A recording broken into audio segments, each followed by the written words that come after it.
Hey friends, welcome to the Johnson City Living Podcast, where we learn about the people, places, events, and flavors that make Johnson City just an awesome place to live. I'm your host, Colin Johnson, with the Colin and Carly Group and Keller Realty. It is a crisp January morning this morning. The frost is on the windshields and grass, and it's just beautiful out, but it's a little bit chilly. But I've got someone here who's going to warm your heart, and you're just going to get to enjoy one of my good friends. We're supposed to have another guy, Matt Murphy, on here. He's the lead pastor of Grace, but instead we have the executive pastor of Ministries / janitorial services and welcoming and probably all other things that he does across the board over there. Mr. Patrick Mitchell, welcome to the podcast. Thank you, Colin. I appreciate that. We're really looking forward to Matt, but you're gonna do. I'm a good replacement. Mm-hmm. Second choice. Yes. Last pick for dodgeball. What have you? I hear you. It's fine. I hear you. It's fine. Well, you know what? The last shall be first. and the first shall be last. I like it. Let's do it. What does an executive pastor of ministries, what does that mean? What does that do? And how many pastors are there over there? We have about 30 staff, so that's full-time and part-time, and 9 or 10 pastors, depending on the day. Okay. What's going on. Yeah. So come and go. Yeah, come and go, as you please. So I oversee a few of our directors, so those who have other direct reports under them over larger ministries. So they report to me, and then part of that goal, within that church structure is to not have so many people reporting to the lead pastor or the senior pastor, so they can do what only they can do. Yep. So free him up for teaching prep and all those things. That's fun. Yeah, so get to do that, and actually was at an elders meeting this morning at 6 a.m. Nice. So I've been cold for a minute. You're like ready to roll. I like it. I like it. Well, tell the audience about Grace Fellowship. Yeah, Grace Fellowship, man, 40 plus years now. That's awesome. Isn't it? In this community, started at what was functionally a little house. You know where it is, over off Cherokee and University. Yeah. And been at the present property off South Greenwood for 20 years now. And it's grown, just steadily over the years. Nothing crazy. No incredible tactics to speak of. Yeah. But it's one of those. Even though we haven't always been at Grace Fellowship, we knew about it. And it's always had a great reputation as far as reaching into the community and doing ministry that matters. Yeah. On that front. I would say, teaching has been a high priority. Teaching Bible and having solid study and a reputable teaching ministry has been a part of it. But then if you show up on a Sunday, the music's great and it's a welcoming environment, and it kind of takes a lot of the guesswork out of things for you. There's if you got kids, it's easy to get in, and You got a lot of kids ministries. a lot of kids ministry stuff going. So it's great. It's a wonderful place, no matter your life stage or married, single, divorced, kids, no kids. You take them all. Yeah, take them all. And so love being there. I've been on staff since June, so still somewhat of a newbie, in that particular culture, but it's been really easy to find my place and for our family, to find their place. Yeah. Okay. Well, thanks for sharing about Grace a little bit. Absolutely. Johnson City Living Podcast. What's your favorite thing about Johnson City? Favorite. Or you could do top 2 or 3 if you want. Yeah. Well, so, Johnson City, we go way back, she and I. I grew up in Knoxville. So I would actually come up to Johnson City. Just the bigger brother down the road. That's right. I would come up to Johnson City to play tennis tournaments sometimes. Oh, that's right. And heard about this little school named Milligan. So one of my favorite things is that I get to live, in the place of my alma mater. Yeah. Milligan College. Milligan College, now university. It's big time. They have not changed my diploma. So I wonder if you could send it in. I probably. Maybe for a donation. That say, donation. Hey, I need these updated. Yeah. So it is cool though. Like for our kids, we've got 4 kids, and so for them to know and be able to see, that's where mom and dad met. Yeah. That's really cool. That is really. That's where our stories converge. So that's always special. Yeah. But just as far as favorite, in terms of Johnson City is just the feel, the environment of it. Yeah. It's not any one place or event. We love it, Yeah. and have, since we were at Milligan, and just always said like, man, it'd be really cool, to live there and raise a family one day. And that's the way it's turned out. And look how the Lord just awesome. honors that. Yeah. It's just, he shows up all the time in just cool little ways. So. He does. And so we love, like the Johnson City Library has played this huge role in our family's life because, our oldest is 11. Mm-hmm. And so from the moment he could kind of gravitate and grasp what's going on, we've been there with our kids, and their programming's incredible. That's cool. They've read to dogs, which is a thing. Do dogs read back? Or? They don't. Okay. They don't, but they will chase a ball. Well, and they're really smart. They're smart. They're well educated dogs. They love it. So that's, it's just things like that where just those local places have become, these markers in the memories of our family and our kids, and so it's just part of us. Yeah, funny you mentioned the library. I was touring some people around the area the other day, and I was like, "This is our library," and they're like, "Whoa, yeah, that's pretty awesome." And I was like, "Yeah, it's amazing," and it's like 15 years old, probably, or more. Yeah, I mean, just getting in there, it's so cool.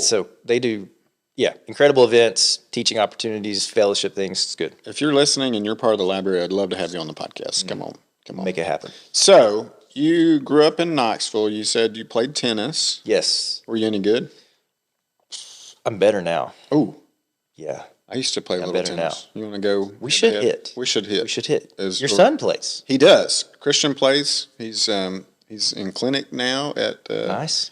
On Tuesday, Thursdays. He's getting ready for tennis season coming up. Are you helping coach again this year? I can't. This job at Grace Fellowship is a little more demanding. Podcast over. So, cut. All right. No. Yeah. So grew up playing. Playing tennis. All in sorts Knoxville. of sports. Okay. But tennis was. I had to decide between tennis and baseball. Yep. Same season in high school. At some point, you got to. And my mom's boss actually played tennis at Maryville College in Knoxville. Cool. Yeah. And he said he was like, look, if you want a scholarship, you need to pick tennis, not baseball. Right.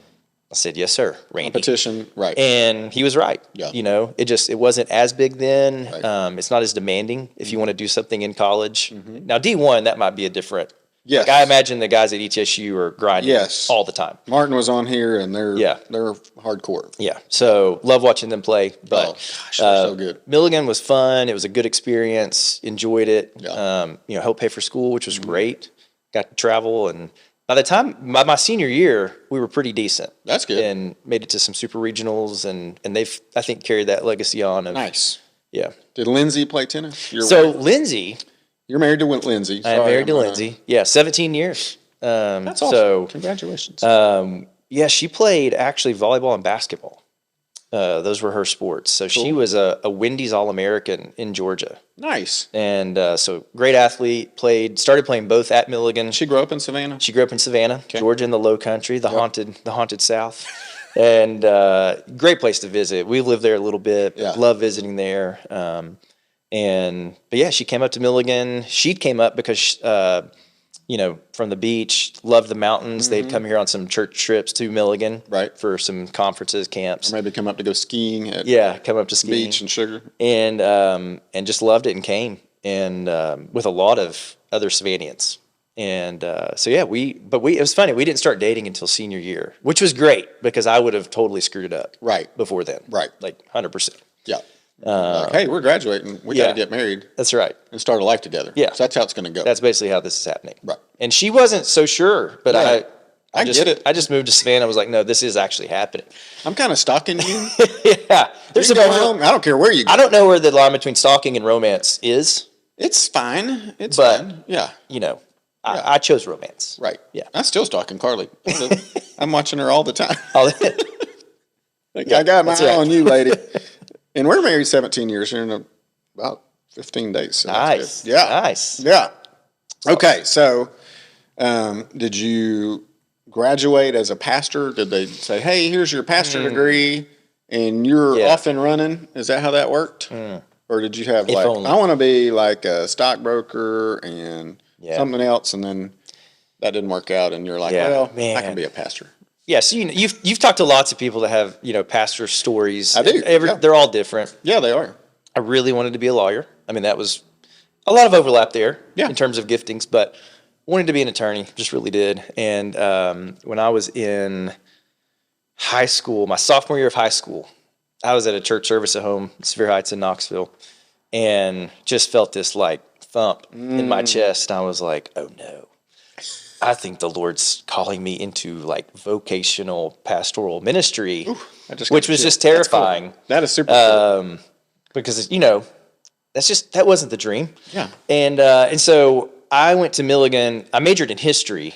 Let me time out for 2 seconds. Yeah, go ahead. Time out. Well, I'm just going to say for people listening, like, tell us about that thump in your heart, like that you felt called, like, because there are a lot of people who are like, well, I think I should do this or maybe this or that. But when the Lord calls you to do something, it's a little different, isn't it? It's different. It's one of those, if you get into reading scripture, Old Testament and New Testament, anytime someone is called into a specific ministry, there's always that like, but I don't want to. Right. Please don't. Not me, like, Lord. Just choose someone else. That's right. And I always say go to Patrick. And I feel like that's a legitimizing like part of it. Yeah. Because I don't want to do that. Right. Because it's hard. It's hard. Goes against your the flesh pay's probably a not little going to be great. I don't feel worthy to do that. My granddad was a Methodist pastor, back in the day when it's in the blood. When they would have like 2 churches at a time. Oh wow. And so some of that was like my own dad going, that can be rough, Yeah. But yeah, that call was there. Okay. Undeniable. I knew it. Right. Even though I tried my run. I tried to say, you know what? No, I'm So right. Okay. So you said you're in high school. You hear the thump in high school, and then you're still thinking, hey, I want to be the Lincoln lawyer, but it doesn't work out. Right. Like, well, how does that? Like, did you continue to pursue the lawyer deal? So went to Milligan and was thinking like, I was interning at some law firms during high school. I'd work there in the summers on Christmas break. Yeah. And the business law guys were the ones that I was just drawn to the most. Yeah. And so I was like, okay, I'll major in business or accounting and go the law route. So I started there, and it turns out I didn't enjoy the accounting side. Right. And so I was still a legal studies minor with a history major after that. And then I just ended up dropping the legal studies and was like, I know I'm going to go to seminary, which is affectionately known as cemetery for those that don't know, the professional school of ministry. It's where so many things go to die. And yet some stuff can be born from that. That's right. So that's where it was. It was just like, I took a bunch of Bible classes at Milligan, but I didn't want to be a Bible major because I knew I would do grad studies and loved history. So really learned how to read, write, study, and appreciate that contextual narrative of where we've come from. Yeah. And which is a lot of biblical study. Right. Is trying to figure out where this text came from and what was going on in that time. So, so did that, and then seminary after that. Where'd you go to seminary? I went to Fuller Theological Seminary in Pasadena, California. Yeah. Oh, Cali. You might not take me for a West Coast guy. No. Well, you do look really sharp. I mean, you look hip. You look cool. Yeah. I try. Lindsay keeps me sharp. Yeah. In fact, I turned 40 in November, and I think it was out of love, but it wasn't a happy birthday text. It was a link to an article on how men 40 and older should dress. And I thought, okay, I hear you. I hear what you're saying. I'm picking up what you're laying down. Yeah. That's funny. Yes, Carla keeps me in line too on dressing. You're sharp dressing. I don't know about that one, and I'll go to her, does this match? And, does she ever give you the silent, like she kind of goes, you going to wear that? And I'm like, nope. No, I wasn't trying it on just to see how it felt. I was looking at it thinking, I'd like to try this on before what I'm supposed to wear. Right. Yes. Pasadena. Yeah, man. Home of the Rose Bowl. We've been friends for a long time, and I don't think I ever knew you were a California guy for a while. So how long were you at Fuller? 2 years. We were out there for 2 years. And Lindsay went with you? She did. She went. So you got married right out of school? We got married. We graduated in 2005. Okay. Married in 2006. Okay. And Fuller in 2006. Went to Fuller. Yeah. I did an internship in Savannah. Okay. At her home church. Got some great experience, and then went and started there. So, and what career was she pursuing at this time? She did her master's in teaching. Okay. During that time. So that was part of it. We stayed there for her to finish her degree. Gotcha. Georgia was so desperate for teachers, they were like, look, you have a pulse right now. Right. If you'll come teach, you can get your degree while you're doing it, and we'll pay. And it's like, sounds good. Hey, that sounds great. And she was interested in that. She's teaching to this day, which is awesome. Yeah, so, that is awesome. So yeah, we went out there. She hadn't even seen it, and we moved to LA in the summer. Once you get through the smog, and It's you nice. see, and you go, I see some green there, but everything else is brown. Is that normal? And she was just like, what have we done? What have we done? Yeah. So yeah, man, it was just us and our dog. We loved it though. That's cool. And you're out on your own. On our own. No family around. Yeah. It's just the two of you, and that's how you just bond. cutting our teeth in life, and marriage, and that's awesome. but it was, like you can go to the beach, you can hit the mountains. You got it all. You can be snow skiing in a couple hours if you want to. It's like 82 degrees and sunny every day. It's perfect. Oh, it's great. Yeah. The wildest thing though is so everywhere that we have lived together, except Johnson City, has a natural disaster season. So I'm very grateful that there's not like wildfire season. Agreed. But there was out there. Yeah. And we woke up one morning. And then like every day too, you're worried about an earthquake or something. Well, we had a couple of those. See? Yeah. And so woke up one morning, go outside, and there's like this material on our vehicles. And we're like, did it snow? It's Ash. 90. Yeah.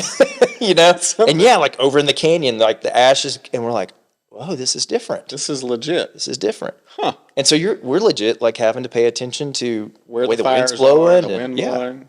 Just wild. That is crazy. But loved it. Really wouldn't trade that time. Yeah. And then so you didn't stay in Pasadena. Didn't stay in Pasadena. What happened? We had a friend from Savannah who was leading a church in St. Louis, in a suburb of St. Louis. Nice. And so had been in talks, and that's where we landed for another couple years, and which was cool, man. That's where we had our son Ben. He was born there. It was the last time they won the World Series. Oh, wow. So we're going to visit this summer. So if they win the World Series, we'll know. It's you. It's us. It's all up to you. It's us. Right. Then they'll just hire you to sit behind like home plate all the time. Yeah, I would expect so. I would. Yeah. And then you can minister from there. That's right. The Lord bless you. That's right. 60,000 stadium. Oh, man. That'd be good. Great place to live, fun place for kids. But again, it's like tornado season. Really? See, I don't think of St. Louis as tornadoes. Yeah, but man, I just guess wide it's flat open. up there. Yeah. Yeah, wide open. But then, with you have a kid, and it's like, it'd be nice to be closer to family. Mm-hmm.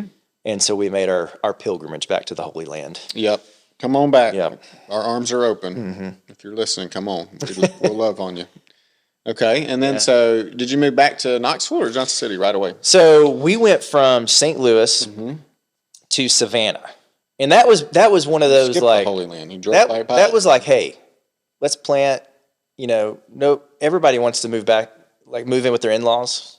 Yeah. They've been I married. can't wait. And so that's what we did. Yeah. Because that was a dream come true. I think I should do it. And Lindsay was pregnant with kiddo number 2.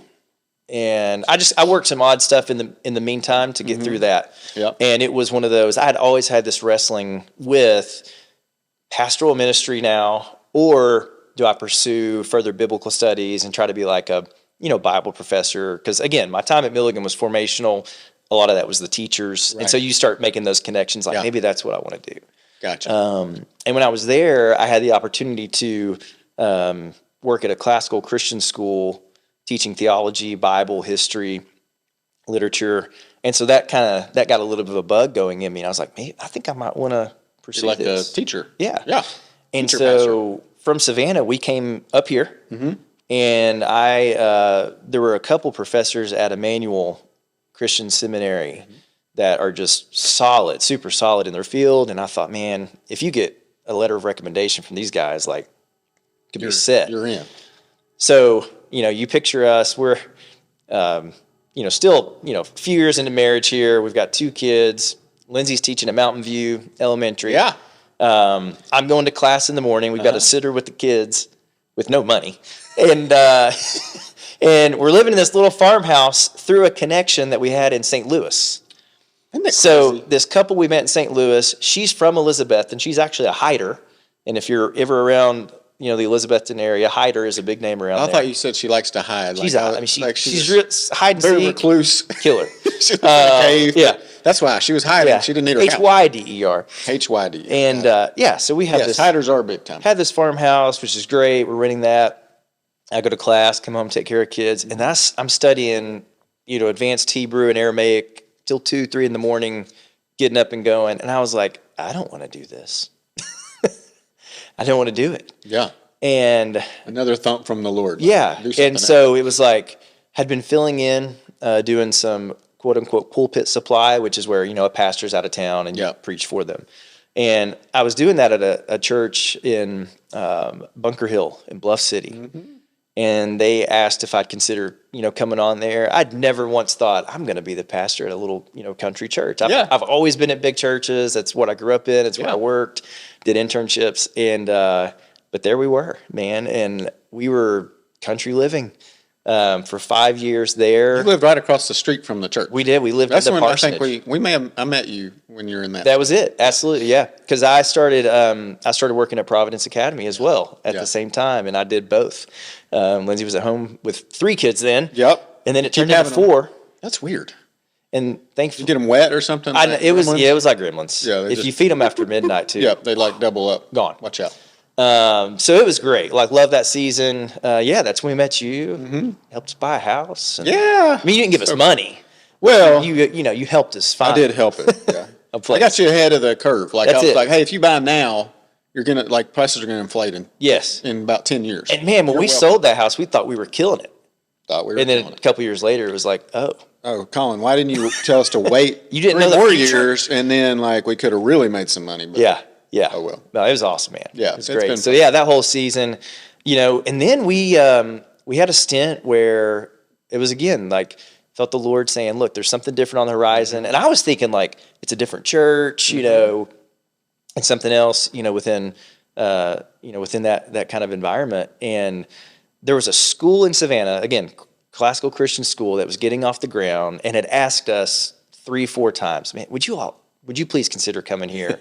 Please. And there was a moment where we were like, okay, I think this might be a time. I think it might be a time to try this. Yeah. And I remember, and I was heartbroken. It was terrible. But you had to go. I remember I loaded a U-Haul sobbing. Yeah. I mean, just sobbing.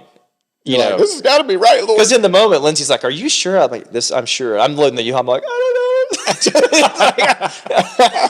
And, I'm not sure. Yeah, and so man, that was tough hard. calls that was hard. So, as a husband and wife, you guys had to pray about that and think about that. And we did make a call, and that's tough. We did. We were going going family and support system. Man, we were going through an Experiencing God study by Blackaby. Oh yeah, which is if you want to stay settled and do exactly what you're doing, don't do that study. Right.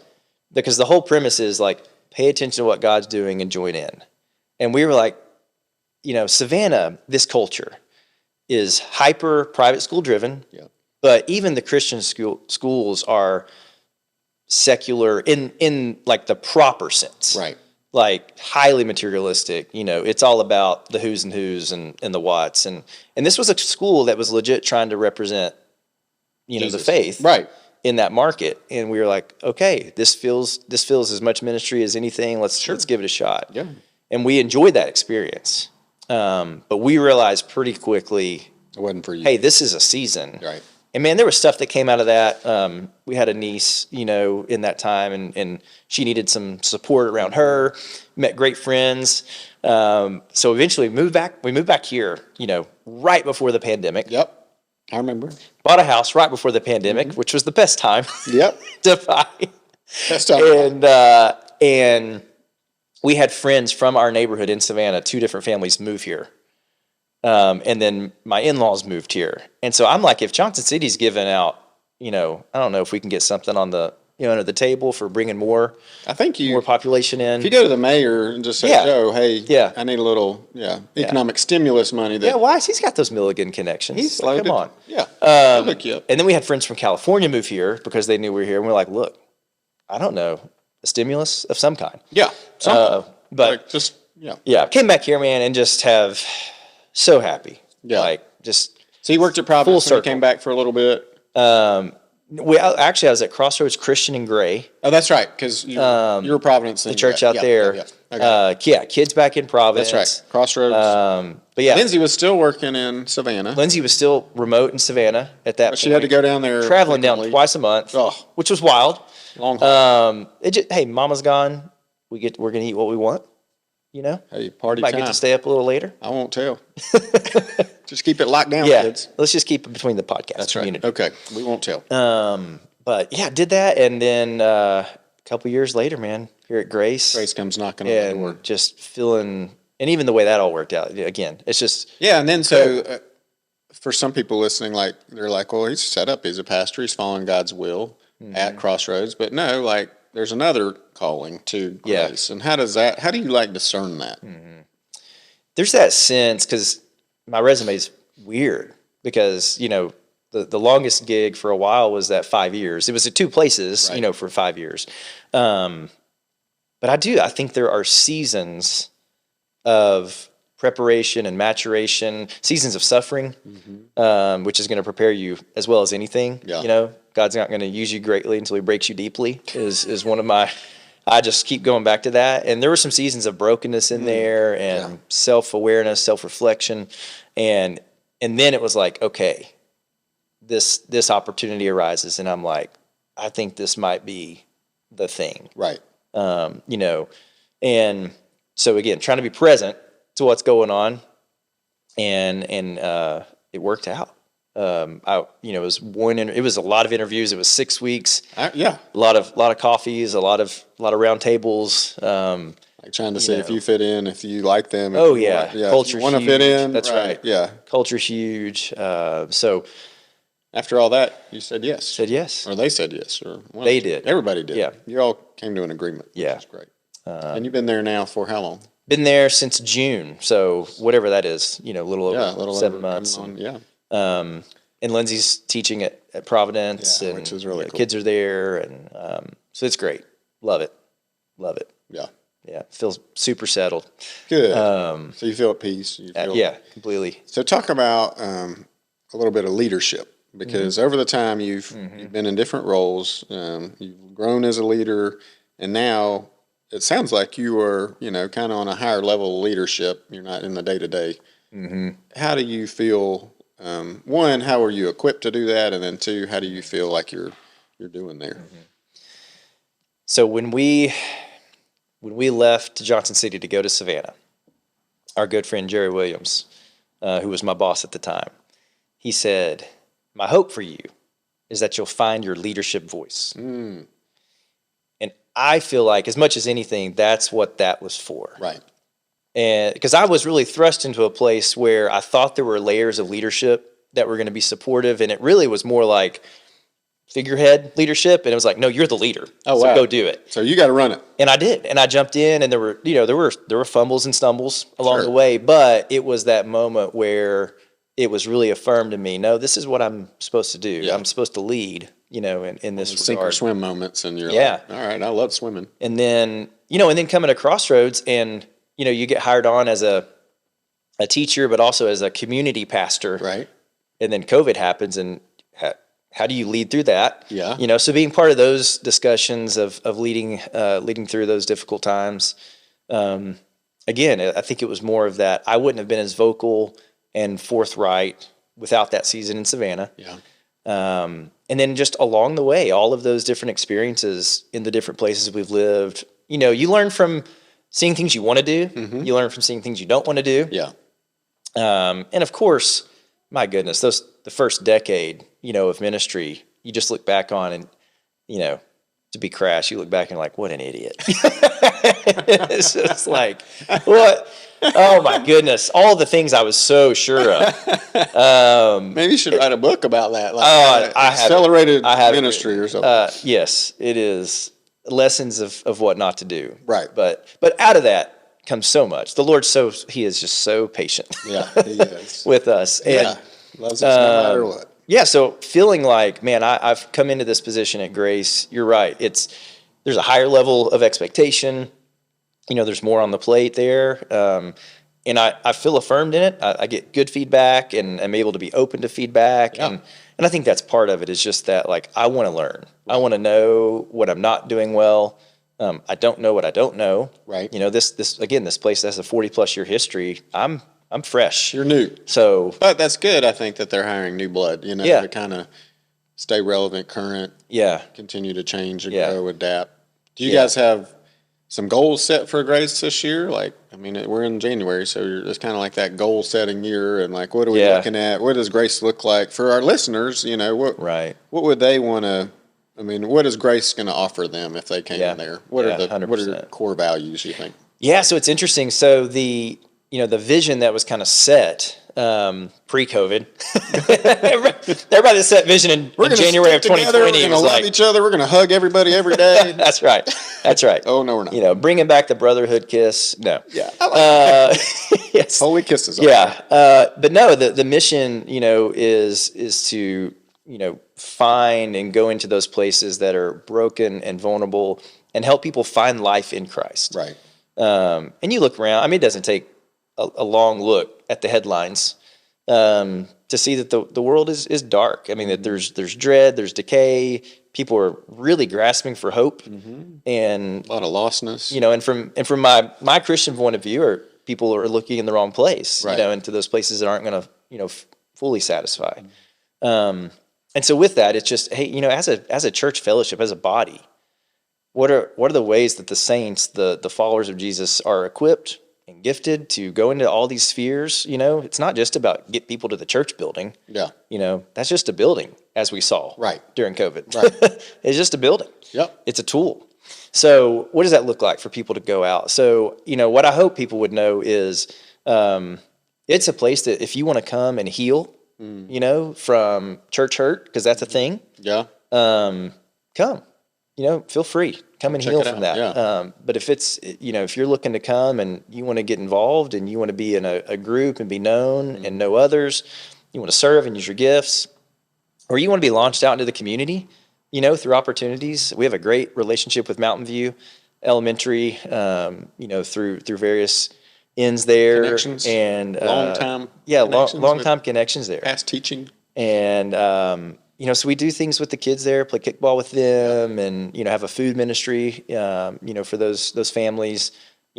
Lunch buddies, go eat lunch with them, and then some ministry to the teachers as well, and the administration. Yeah. That's awesome that you guys have partnered with the school. Yeah, and that the school is like, come on, Oh yes, I think yes, I think that's awesome. Yeah, there might be a lot of churches or schools out there that are like, nope, we're good. Yeah, so. But I've heard wonderful things. And, Amanda Brown helping out with that. Amanda Brown, yeah, she spearheads that, does a great job. Yeah. And then other avenues, just partners we have. Good Sam, partner with them in town. Agape Women's Services. We love Agape. Yeah, crew on campus at ETSU. So just there's so many arms. Yeah, and I think it's great because you've got so many people that can help. And, and resources. So I think it's great that you aren't just focused on one. Yeah, even Doe River that was birthed out of some visions, some minds and hearts at Grace Fellowship back in the day, and it's awesome, and thousands of kids, and hopefully have been impacted. I mean tens of ththousands probably over the years, right? And it's just really cool. Yeah. So I think that's it, but it is a place I would say more than any other church that I've been involved in personally, where the value of grace and truth is lived out, in that you can come and you can really be broken and be transparent and vulnerable with who you are and where you are, and feel that embrace to come around. And also that loving urge, to grow, right, and to discover, hey, what's the Lord doing through that, right? Even if it was a decision you made, even if it was something I decided to do with my life. That's right. Yeah, that's exactly. Okay, all right, it's part of the story. Now what are we going to do? What's the rest to be written? And once you teach them that they're loved no matter what through that, and they can go out and tell the story, and they can go out and tell the story. And that's right. And that's right. It self-perpetuates, and that's what we're called to do. Yeah, which, that, like what you just said, that I'm loved no matter what, that's the narrative I think that society, broad, is trying to figure out. They're just looking, where am I loved? And right. Is it over here? Nope. Right. Nope. That's not going to work out. And this one, nope. That's here. You got to find. So we want to, we would love people to know Jesus and know that he's, it's an exclusive religion, quote unquote, in the sense that, we really do believe Jesus is the way. Sure. but it's the most inclusive thing you'll ever see. Yeah. Right. In terms of, you're welcome. Jesus is going to welcome you. Yeah. I don't know. I guess some people just fight back on that because it's the only way, right? So they're like, no, there's got to be multiple ways, but, and then so they fight against it. But once you realize that, he created you for a purpose and helping you figure that out through guys like you and pastors and ministers and other church believers, and just it's beautiful. And then the community just continues to grow. And so, if you're fighting against that, I would tell you not to. I'd tell you to explore it more than fight against it. And so, check out Grace. Yeah. Just see. I mean, be open. Be open to whatever there. Yeah, that's cool. Yeah. What do you think? So, goal wise for Grace this year, are you guys working on anything big? Well, so this year coming up, it's one of the first years back into, okay, hey, we're going to do what church. what are we willing to tackle? And we've got a Joy Prom coming up in April. So it's for our special needs friends in the community just to come, and similar, to the Tebow Foundation, the Night to Shine celebration, but just a chance for them, that's dressed up, loved on. And we have an access ministry, which is our ministry to our friends with needs like that on a weekly basis. But it's more open. This is gonna be we've got gals that have already been going dress shopping, and so we'll do that in April. Of course, that's awesome.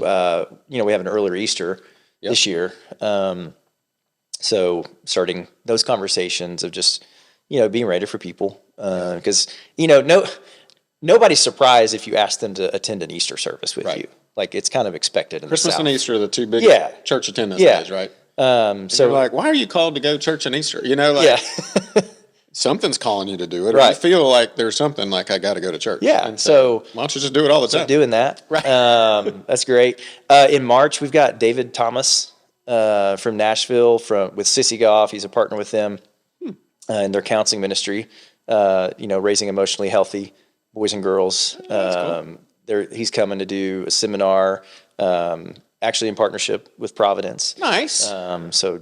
Teaming up on that. So that's exciting because he's his writing is growing in popularity. Sissy Goff's writing has been around for a while now.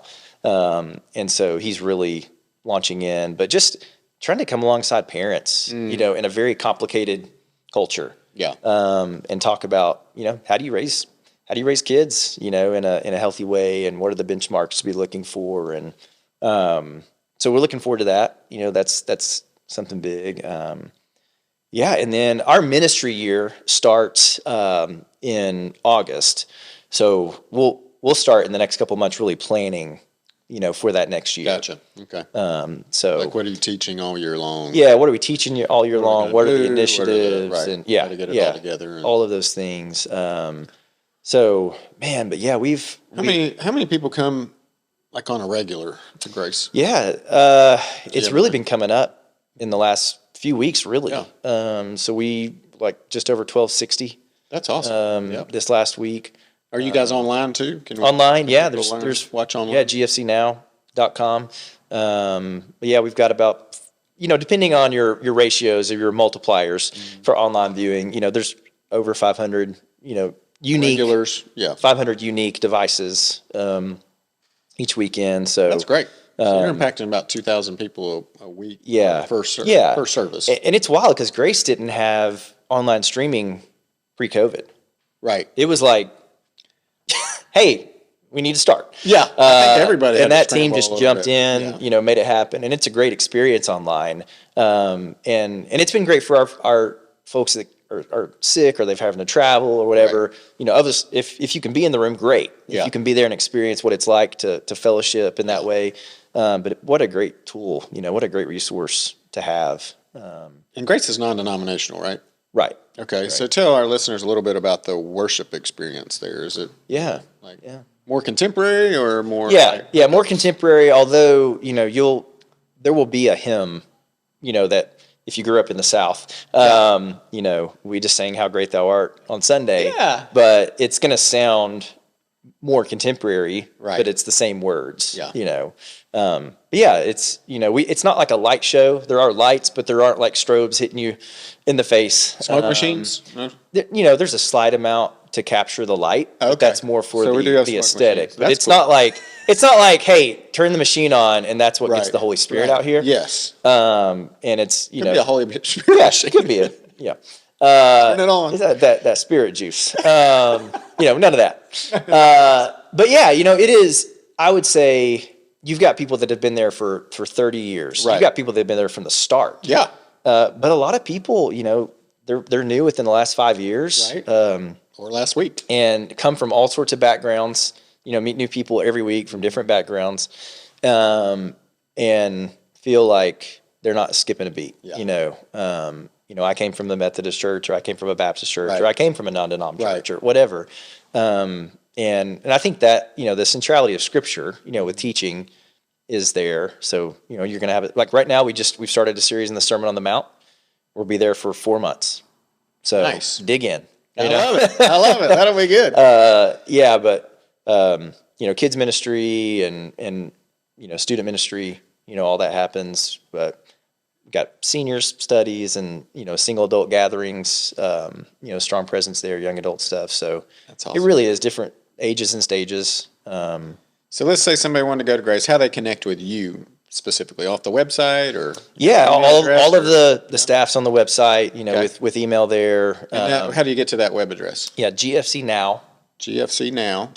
GFCnow.com. Very, Liz Judd is our communications director. She does a good job making everything, a couple clicks away. Gotcha. And then, there's interest forms if you want to serve, if you're interested in baptism or, whatever Yeah. it may be. Yeah. It's all there. And then if you come on a service to a Sunday, we've got a new here desk. You just pop up and, hey, Check in. I'm new. That's cool. know? Yeah. I love it. Yeah. I love it. Well, anything else you wanted to share that I didn't ask you? No, I mean, I'm blessed. I do feel blessed to be there. We had a chance this last fall. We did an initiative called Love in Action. And, it was the first big thing I think that Grace has done coming out of COVID. Mm-hmm. And it was, rather than like a one-time serve day, which they've had in the past, it was, hey, here's a few months of some different initiatives of, giving, of partnering, of serving. And to see to partner with Agape Women's and have these just stock of them, just full of diapers Right. and wipes and all the things, to pack the pantries Right. at Good Sam, to be able to do that, to just load up Mountain View, those teachers and students with supplies and people, man, just, I think looking for a place To give. to give. Mm-hmm. I get it. Yeah. And I think that's what we're called to do is give Yeah. our lives away like Jesus did. I always try and think about that on the regular day. Yeah. Like, how can I give my life away today? well, and I actually I preached on Sunday on Jesus saying, you're the salt of the earth, you're the light of the world. Mm-hmm. And, salt and light are only as useful as they are when they're used up. Right. And so it's like, your wick's going to burn, you're going to get poured out, but that's the point. Yeah. Right. Don't leave anything on the field. Yeah. And don't hide. Yeah. Don't and don't be by hide yourself. Right. Yeah, And that's it, man. I think that's a great message. Like, there's still people that are just really hesitant to get out, and be seen Yeah. and be in relationship. But that's what, that's ultimately what we want for people is to Yes. get connected. For sure. We want them connected and loved and taken care of. Yeah. So now I appreciate being able to fill in for Matt. Well, we were really disappointed, but you kind of stepped up to the plate finally. Yeah. Thanks. Appreciate that. No, I love you, man. and I love that we got to hang out, and thanks for coming on the podcast. And I'm sure our listeners enjoyed the conversation, I hope, and hopefully they'll come visit Grace. And Patrick is just a great dude. So if you go to Grace, look for him.